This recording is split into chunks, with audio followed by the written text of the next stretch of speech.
মানুষ খাবে এক নোট এক প্লেট অনেকেই ভাত নষ্ট করছেন, সেই বিষয়ে তিনি কথা বলছেন।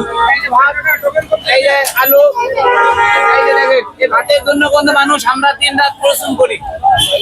যত কোটি টাকা আপনি কামাই না করেন না আমার ভাই, আর যত দামি খাবার খান না কেন ভাই, আপনি ভাত না খেলে আপনি টিকতে পারবেন না। আমরা বাঙালির জাতি ভাত মাছে ভাতে বিশ্বাসী। এই ভাতের হিসাব ভাই, যারা ভাত নষ্ট করেন ভাই, কিয়ামত কালে আপনার ভাত আপনার মনে হয় ছাড় দিবে না। ভাতের হিসাব আগে দিতে হবে আপনার। আমরা লাইন ধরে এসে ভাত পাই না, আপনারা ভাত লাইন ধরে নিয়ে আপনারা ভাত অপচার করেন, নষ্ট করেন। এই ভাতের হিসাবটা ভাই আপনি কিভাবে দিবেন আমি জানি না। ঠিক আছে, আর এটা হলো ভাই গরিবের হোটেল। আপনারা যারা ভিউ কামাতে আইছেন, আপনারা দূর দূরান্ত থেকে আইছেন, বড় লোক ভাই, আপনারা চেষ্টা করবেন ভাত অল্প খাবার আরেকজনকে সুযোগ দিবার, কারণ এটা গরিবের খাবার ভাই। এক সময় আমরা খেয়েছি, ভ্যানের চালক, রিক্সা চালক, চেঞ্জি চালক, দিন মজুরি, পথের মানুষ, আমরা সবাই ভাতটা খাইছি মিজান ভাই হোটেলে। এখন এই ভাত আমরা পাই না, কেন এই ভাতটা আপনারা নষ্ট করেন, এই সেজন্য আমরা ভাতটা পাই না ভাই। এখানে মিজান ভাইয়ের কোনো দোষ নাই, যারা কাজ করে তাদের কোনো দোষ নাই। আপনার ভাত আনলিমিটেড করে দিচ্ছে, দেখে আপনি আনলিমিটেড নষ্ট করবেন ভাই, এটা তো আল্লাহ ছাড় দেবে না।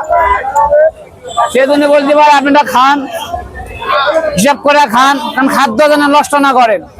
আপনি থাল ভরা খাবার নেওয়া ভাই, আপনি তরকারি ভালো, ভাত ভালো, এখন নষ্ট করছেন, খাইতে পারবেন না, এখন কি করবেন ভাই? ভাত ভালো না, তরকারি ভালো না, এটা মিজান ভাইয়ের বদনাম করতে আছেন আপনি। রাইসা ভাত বেশি নিয়ে, এই থাল ভরা ভাত নিয়ে আপনি, এটা মারি, এই থাল ভরা ভাত নিয়ে আপনি ভাত নষ্ট করার জন্য আপনি মিশে একটা বাহানা খুঁজবেন।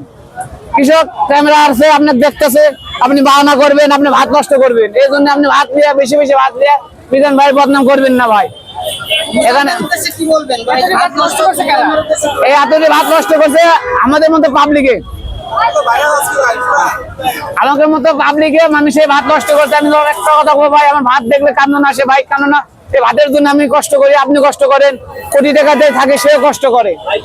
এই ভাতটা কে নষ্ট করবেন না ভাই। আমি আসেনি একটা ঘন্টা বলতেছে ভাই আপনারা ভাত নষ্ট করেন না, অনেকে আমি পাও ধরে অনুরোধ করতেছে ভাই ভাতটা কে নষ্ট করবেন না। আর নষ্ট করার কারণ আপনি নষ্ট করবেন আর মিজান ভাই বদনাম করবেন, আল্লাহ পাক আপনাকে ছাড় দেবেন, আপনি খাইয়া দেয় আরেকজন বদনাম করবেন ভাই। খাদ্য জিনিস ভুল ধরতে নাই, এটা কোরআনে আছে। না ভাই, এটা আমি সঠিক বলতে পারবো না, কেন এটা ছিল গরিবের হোটেল, এখনো গরিবের আছে, কিছু কিছু বড় লোকের আসে এটা বদনাম করতেছে ভাই, ভাতটা নষ্ট করে গরিবেরাও খাইতে পারতেছে না। এটা আসলে গরিবের হোটেল।